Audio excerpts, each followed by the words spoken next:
If you love rolls and buns, then you are in good company. These little breads come in countless shapes and flavors. I'll start things off with the basics, making classic Parker House rolls.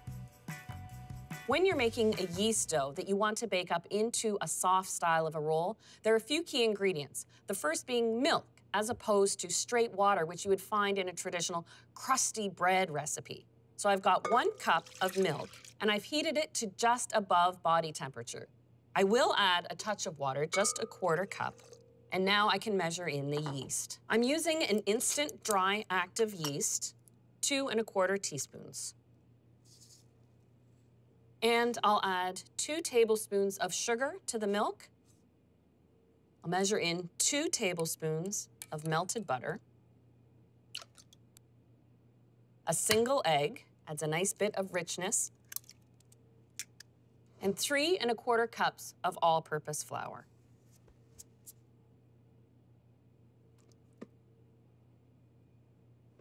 The final ingredient to add, a teaspoon of salt. So I'm using my stand mixer with the dough hook attachment, but the dough is soft and tender enough that you can easily knead it by hand.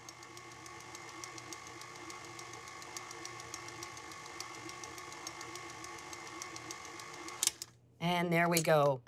You can see that all of a sudden it's got a smooth finish to it.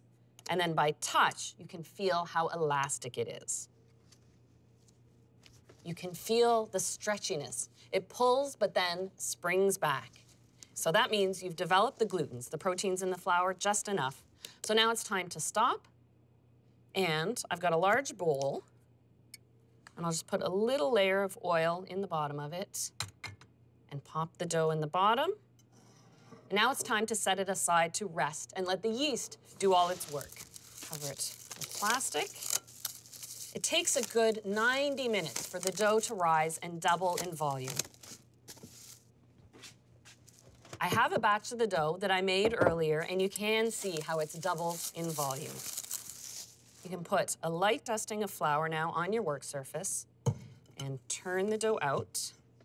Little dusting of flour on top.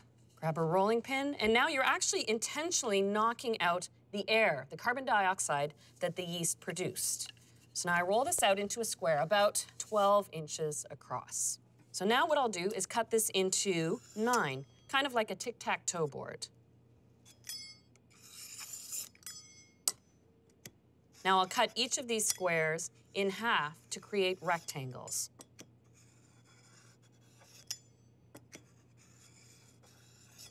Before I start folding the Parker House rolls, I'll baste them with a bit of butter. And this is classic to the Parker House roll, which actually was invented at the Parker House Hotel in Boston. I'm actually going to bake these in muffin tins. So I'm brushing each cup with a generous layer of butter. For the folding, just take one of the rectangles, give it a single twist, and then just press it into the tin.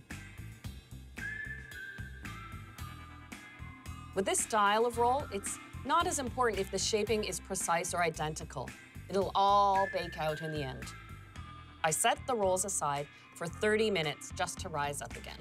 You want to cover them with plastic wrap, just like the first rising. And I have a batch that spent 30 minutes. So these are ready for the oven. I've preheated it to 350, and these only take 15 to 20 minutes to turn a beautiful golden brown.